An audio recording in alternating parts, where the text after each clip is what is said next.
E aí, criatura do Mundo Geografia, aqui professor Giba para falar sobre algum assunto interessante para a tua prova de geografia. E hoje o assunto escolhido é blocos econômicos.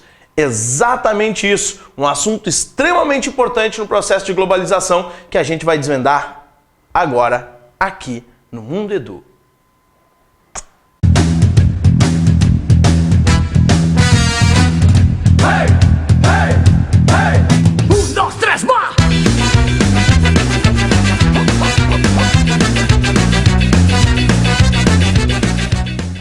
Bom, criatura, hoje nós estamos aqui para falar sobre blocos econômicos, esses agrupamentos importantes no processo de globalização, agrupamentos que transformam os países cada vez mais competitivos, porém menos soberanos. Exatamente isso que a gente tem que pensar. Na forma de um agrupamento econômico, um país é cada vez mais competitivo porque acaba competindo em bloco, como o próprio nome diz, mas é cada vez menos soberano, ou seja, ele é cada vez menos responsável unicamente pelas suas ações econômicas, políticas e tudo mais. Claro que cada grupo tem as suas regras, claro que cada bloco tem o seu estágio e a gente primeiro tem que entender quais são os estágios dos agrupamentos entre os países. Exatamente isso. Quais são os estágios dos agrupamentos entre os países?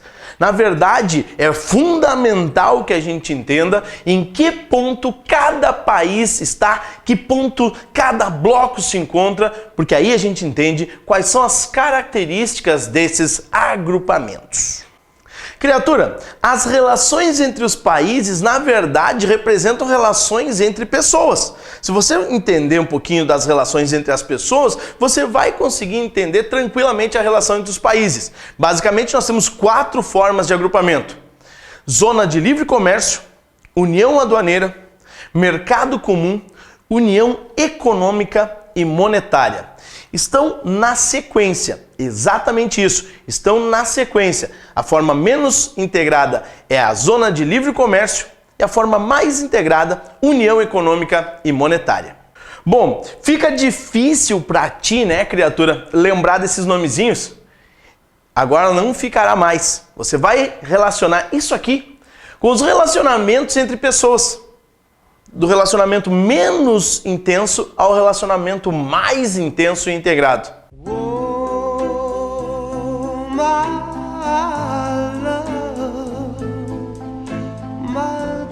Basicamente, zona de livre comércio é ficar com alguém. União aduaneira é namorar com alguém. Mercado comum é noivar. E união econômica e monetária é casar. Como assim? Exatamente isso que eu quero que você lembre.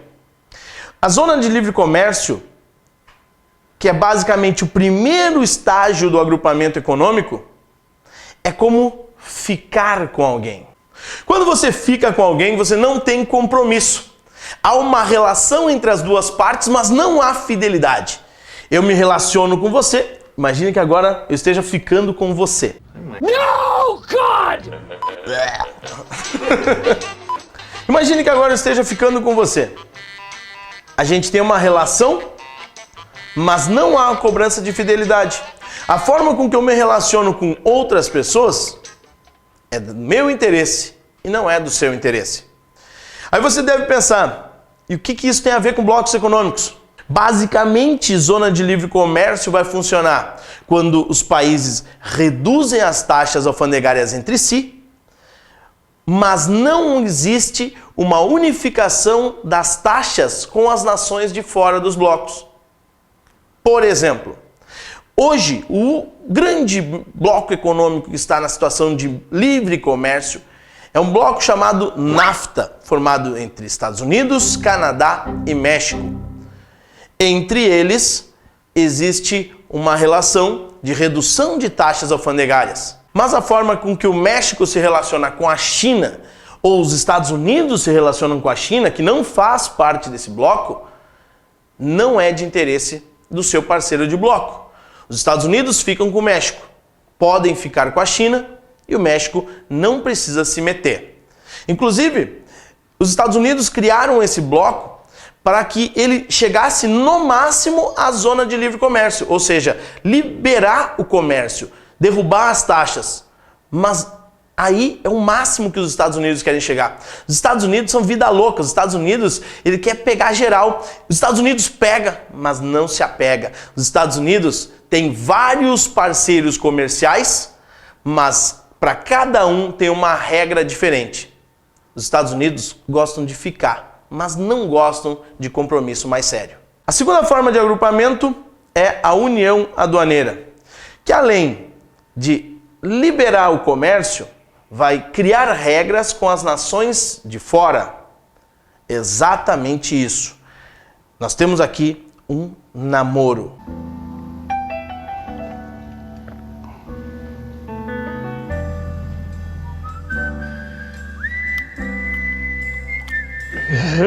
Quando nós temos um namoro, existe uma relação entre as partes e a forma com que essas partes se relacionam com as partes externas tem que ser em conjunto. Você passa a ter amigos do casal, você passa a ter programa de casal, você só pode se dar com alguma pessoa se for junto com a namorada. Você só pode ir a uma festa se for junto com a namorada. Você só pode ir para a praia se for junto com a namorada. Você só pode ir numa suruba se for junto com a namorada. Existe uma relação entre as partes e elas atuam juntas, em bloco no comércio externo. A União Aduaneira unifica as aduanas, ou seja, a receita, as questões de fronteira externa. Basicamente, o que nós vamos ter hoje no sistema de união aduaneira é o Mercosul, que nada mais é do que um acordo firmado entre Brasil, Argentina, Paraguai, Uruguai e Venezuela, com redução de tarifas entre eles, mas a adoção de uma tarifa externa comum. Todos adotam as mesmas tarifas alfandegárias com as nações de fora do bloco. Uniram as suas aduanas. Terceiro tipo de agrupamento entre países é o mercado comum, que basicamente é como se fosse um noivado. O que é noivar? Noivar é aumentar a relação, é um estágio antes do fim. Ou seja, noivar é ter uma relação muito mais intensa. Cada um tem a sua casa, cada um tem o seu salário, mas você já frequenta cada vez mais a casa do parceiro. Você começa a ir no banheiro de porta aberta, você já começa a prestar servicinhos aqui e ali. Amor, estragou o chuveiro. Amor, estragou a tomada. Amor, eu preciso de um dinheirinho. Amor, passa na padaria e traz um pãozinho. E aí você começa a prestar serviço, dorme lá, dorme na sua casa, mas cada um mantém a sua casa. E quando o assunto é países, o que nós temos aí é uma livre circulação de pessoas, capitais, serviços e mercadorias. Você pode ter a sua fronteira, a sua economia, mas pode ir a hora que bem entender sem a cobrança de visto para o país vizinho, pode prestar serviço no vizinho, pode transportar uma grande quantidade de mercadorias ou capitais em relação aos vizinhos. Estão derrubadas as fronteiras econômicas, embora cada país mantenha a sua fronteira política e a sua economia monetária. Professor, mas o Mercosul não é um mercado comum? O nome não é Mercado Comum do Sul? Por que o exemplo foi em União Aduaneira? Porque o Mercosul é uma União Aduaneira e só é mercado comum no nome. Mas pode ter nome de uma coisa e atuar de uma forma diferente? Pode.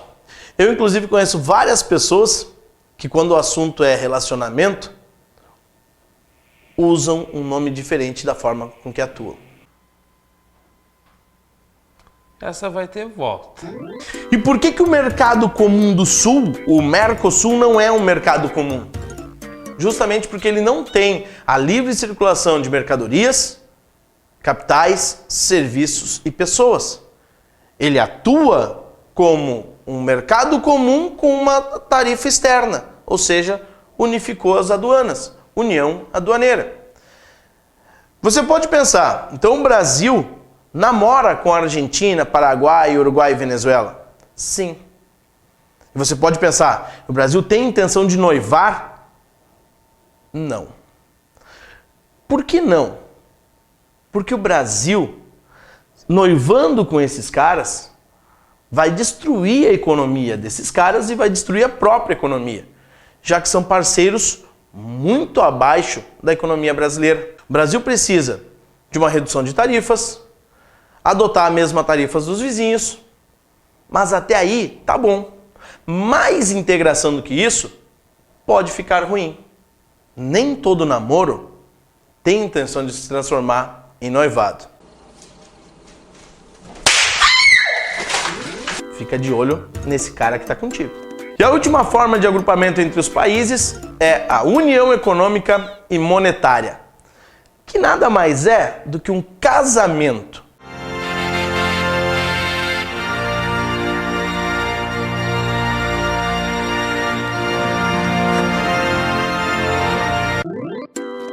Quando o assunto é casamento, criatura, a gente precisa entender que a integração é muito maior.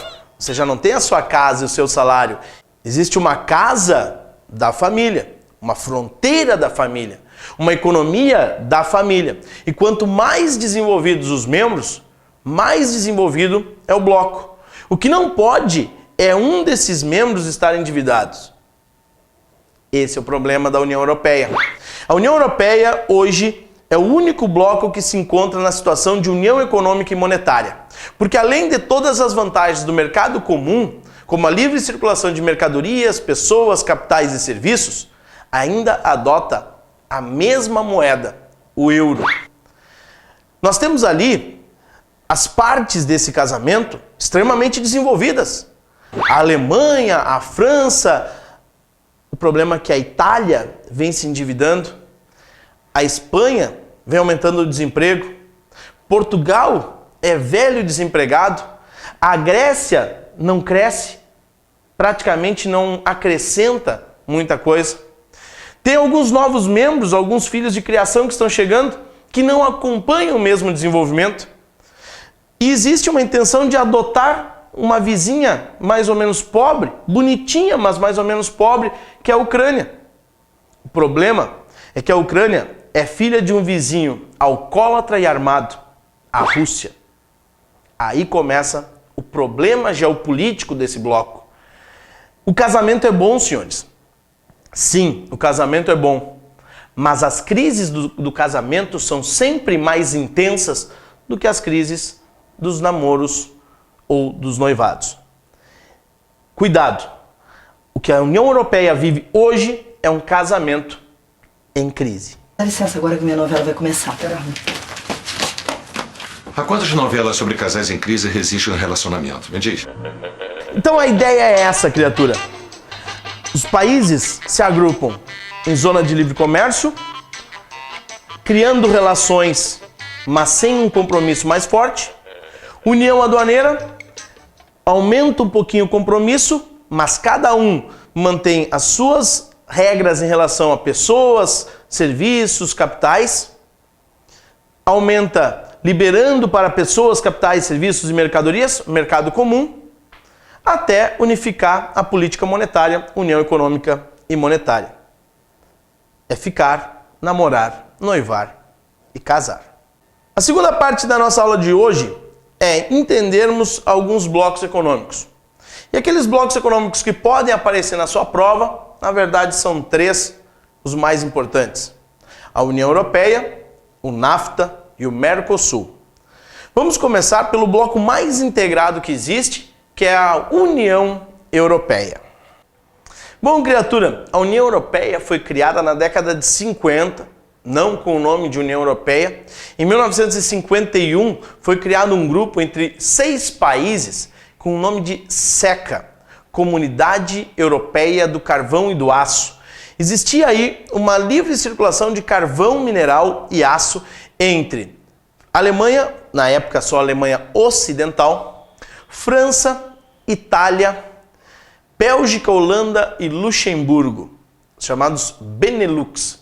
Bélgica, Netherlands, a Holanda e Luxemburgo. Em 1957, os países resolveram então passar a livre circulação para todos os produtos, não apenas carvão e aço. É criada então a Comunidade Econômica Europeia pelo Tratado de Roma, entre os mesmos países, só que agora ampliado. Inclusive, a União Europeia considera que 1957 seja o início da própria União Europeia, embora não com o nome de União Europeia, porque em 2007 ela comemorou os seus 50 anos. Cuidado, 1957, logo depois da Segunda Guerra Mundial, e não 1951, quando foi criada apenas para carvão e aço, a SECA. Desde a criação em 57 até 1992, mais ou menos, nós temos aí vários países entrando, 9 países entram, na verdade. A gente não precisa se apegar nesses países, a gente precisa de saber, na verdade, que em 1992, no Tratado de Maastricht, nós vamos ter a criação da União Econômica, a União Europeia. Assim, então, nós vamos ter um novo tratado que vai criar a livre circulação de pessoas, capitais, serviços e mercadorias e, projetando para ali a 10 anos, uma moeda única entre os 15. Na verdade, era para ser entre os 15.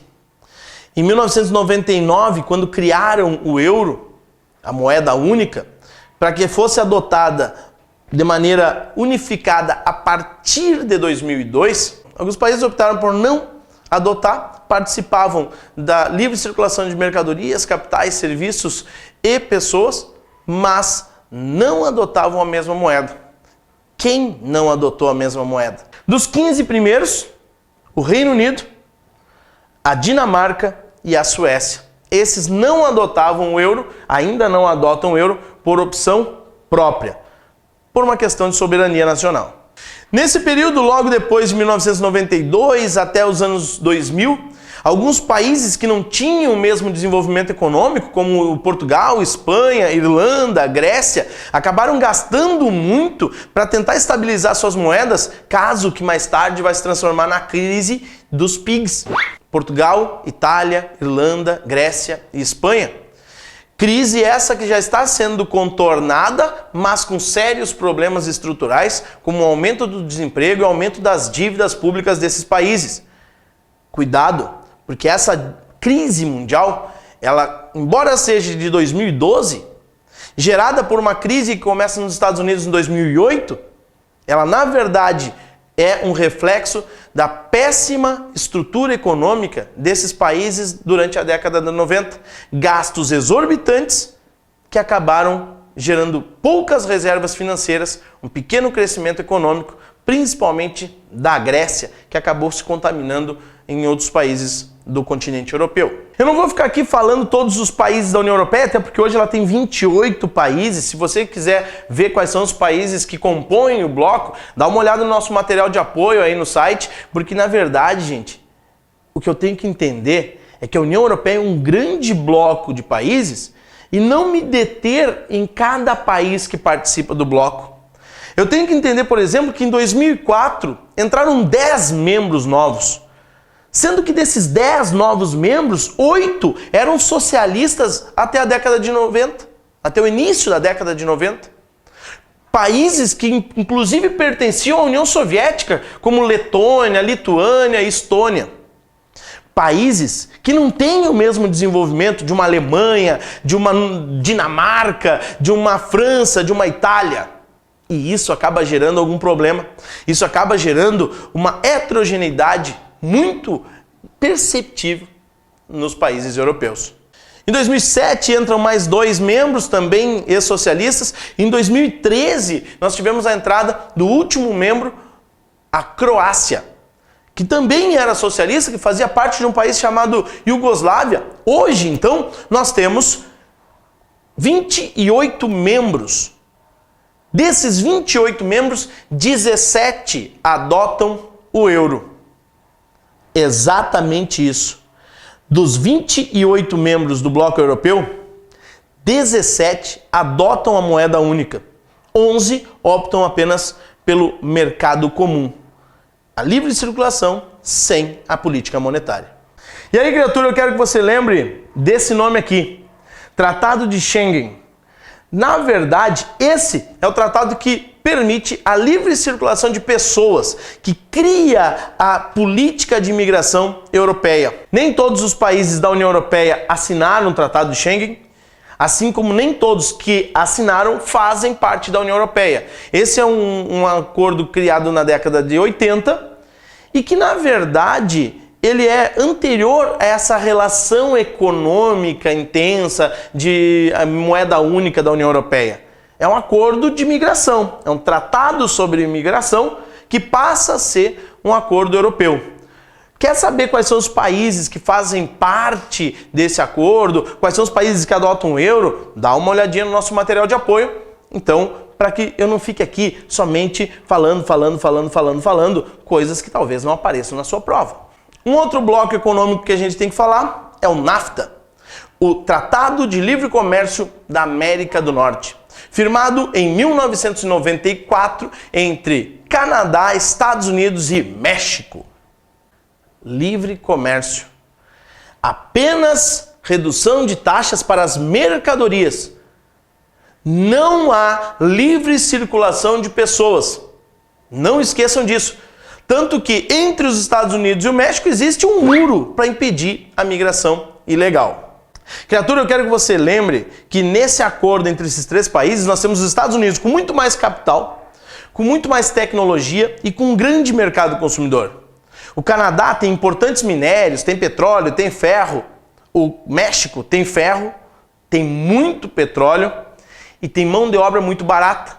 Então os Estados Unidos compram produtos dos países vizinhos, investem no México, investem no Canadá e compram aquilo que é fabricado nos vizinhos sem taxas. Essa é a ideia. Comprar as coisas produzidas nos outros países sem taxas, mas nunca liberar a entrada de pessoas. Se a gente pegar um pouquinho do mapa da indústria da região, a indústria do Canadá estará mais para o sul, na fronteira com os Estados Unidos, a fronteira do México com os Estados Unidos também é a região mais industrializada do país. Os Estados Unidos é o coração econômico do NAFTA e os outros países têm essa relação direta com essa grande potência. E o último bloco que eu quero lembrar para você hoje é o Mercosul, que tem nome de Mercado Comum do Sul, apesar de ser uma união aduaneira, como a gente falou antes, criado em 1991 pelo Tratado de Assunção. Em 1991, os países do Brasil, Argentina, Uruguai e Paraguai firmaram um acordo de redução das tarifas alfandegárias e manutenção de uma tarifa externa comum. Em 2012, foi a vez da entrada da Venezuela, cercada de muita polêmica, porém hoje considerada um membro pleno do Mercosul. Mas por que muita polêmica, criatura? Porque a entrada da Venezuela acabou rolando depois de uma suspensão do Paraguai. O governo paraguaio não queria a entrada da Venezuela no bloco, impedia, vetava a entrada da Venezuela no bloco. O governo Chávez falava horrores sobre o Paraguai. O presidente paraguaio na época, o Fernando Lugo, o bispo Lugo, queria a entrada da Venezuela, mas por uma rivalidade interna com o seu parlamento, o Paraguai não aceitava, já que precisava da maioria do parlamento para que isso fosse aprovado. Porém, depois da deposição, na verdade, o impeachment do Fernando Lugo, que foi classificado como golpe pelo Brasil, já que o Brasil entende muito de impeachment e também entende de golpe, e aí acabou vendo que aquilo que fez o Paraguai, na verdade, foi um golpe baixo para retirar o presidente, que é uma coisa que a gente vai falar melhor sobre isso numa aula sobre geopolítica da América Latina. O Brasil acabou rompendo relações com o governo do Paraguai, até que ele tivesse um governo democrático, e suspendendo o Paraguai do Mercosul. Não só o Brasil, a Argentina e o Uruguai. Como o Paraguai era o único país que vetava a entrada dos venezuelanos, a Venezuela foi aceita. Inclusive, cá entre nós, que ninguém no Paraguai nos escute, é muito melhor para o Brasil ter a Venezuela, que é a maior reserva de petróleo do mundo, do que o Paraguai. Um importante parceiro na produção de soja. fornecendo cigarros, fornecendo o quê? O petróleo é mais importante na economia mundial. A Venezuela é mais importante no bloco. O Paraguai hoje já tem um governo eleito. Inclusive, o Brasil e os outros países disseram, Paraguai pode voltar. Mas ele disse, não, vocês não me quiseram antes, agora quem não quer sou eu, o problema não são vocês, o problema é comigo. E o Brasil falou assim... Esses 5 países que eu falei são os membros plenos. Adotam a mesma tarifa alfandegária externa e tarifas reduzidas entre si. E o Paraguai, apesar de suspenso, criatura, segue mantendo as mesmas tarifas.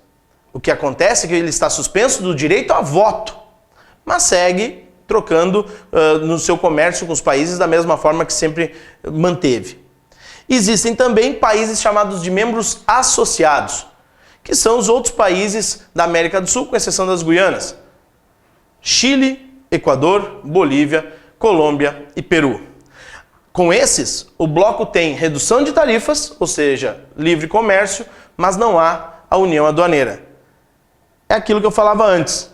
A gente namora com Paraguai, Uruguai, Argentina e Venezuela, apesar de ter quebrado os pratos aí com o Paraguai recentemente, está numa crise, mas fica com alguns ficantes fixos, que são esses países vizinhos. E embora o Mercosul seja grande em área, economicamente ele é bastante fraquinho.